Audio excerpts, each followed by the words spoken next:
Egypt's President Abdel Fattah el-Sisi has addressed regional security, supporting the Gaza ceasefire agreement and detainee swap with the UAE President Mohammed bin Zayed. That came as the UAE President welcomed President el-Sisi at Abu Dhabi International Airport. The two leaders discussed strengthening bilateral ties, particularly in economic, commercial and investment sectors. Addressing regional security and stability, they emphasized continued efforts for a two-state solution. Additionally, they discussed Lebanon's presidential election, Syria's stability, and efforts to restore stability in Sudan, Libya, Yemen, and Somalia.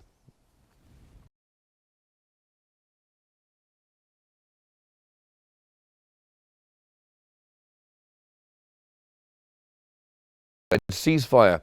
Gaza's civil defense has reported dozens of strikes since the ceasefire announcement. Palestinian media declared 28 casualties in scattered attacks, highlighting ongoing assaults on civilians despite the truce. The situation underscores rising concerns about Israel's adherence to the ceasefire and the humanitarian impact on Gaza's population.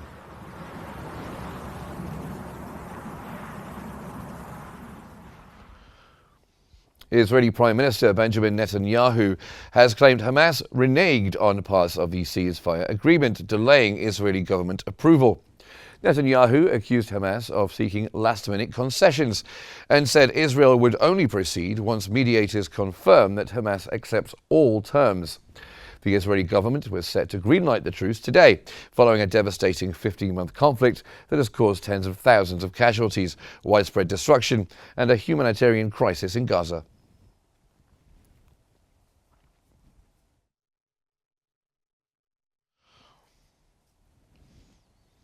Hamas has refuted Benjamin Netanyahu's claims that it backtracked on the Gaza ceasefire agreement. That comes as Hamas affirms its commitment to the deal brokered by mediators. Egypt, Qatar and the United States announced the truce agreement, including a detainee exchange and sustainable calm, aiming for a permanent ceasefire.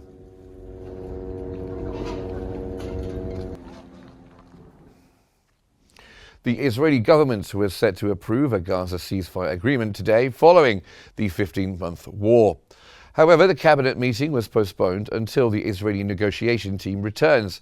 That comes as Israeli airstrikes continued overnight, resulting in numerous Palestinian casualties and highlighting ongoing violence despite the proposed truce.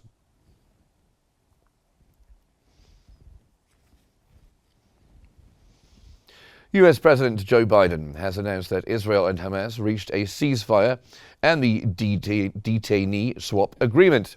Biden added that the agreement aims to end the fighting in Gaza and increase humanitarian aid to Palestinian civilians.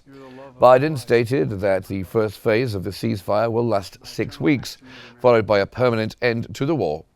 The deal achieved after 15 months of conflict will also bring humanitarian assistance to Gaza. For which this nation stands. A European Union monitoring delegation is set to arrive in Cairo early next week to facilitate the implementation of the Gaza ceasefire agreement. The delegation is expected to focus on establishing a mechanism for reopening the Palestinian side of the Rafah crossing, which is a critical step in easing movement and supporting the truce.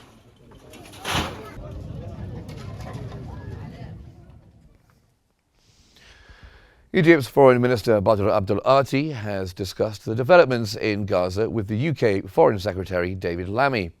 Lammy praised Egypt's key role in brokering the detainee exchange and ceasefire agreement. Badr Abdel Ati highlighted Egypt's efforts alongside Qatar and the United States and stressed the need for broad humanitarian aid, hospital rehabilitation, and the return of displaced residents. Abdel Ati reaffirmed Egypt's commitment to the agreement's implementation in full coordination with Qatar and the United States.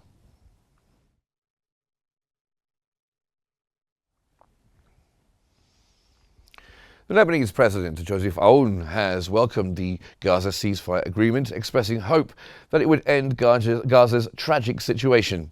In a post on X, Aoun stressed the need to closely monitor Israel's adherence, citing its history of evading commitments and disregarding international resolutions.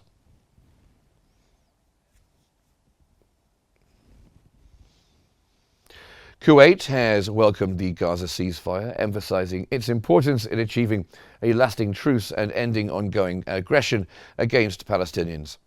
The Kuwaiti Foreign Ministry commended international efforts, particularly by Egypt, Qatar and the United States, to facilitate the agreement. Kuwait expressed hope that the ceasefire would ease Palestinian suffering and ensure uninterrupted humanitarian aid. The country's foreign ministry also reaffirmed its steadfast support for a Palestinian state with East Jerusalem as its capital, based on pre-June 1967 borders.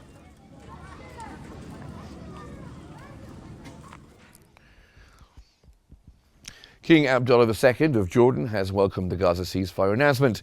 He also urged the international community to intensify efforts to address the humanitarian crisis caused by the conflict. In a post on X, King Abdullah II praised Egypt, Qatar and the United States for their roles and expressed the importance of sustaining the ceasefire. He reaffirmed Jordan's support for Palestinians, ongoing aid and commitment to achieving peace in the region.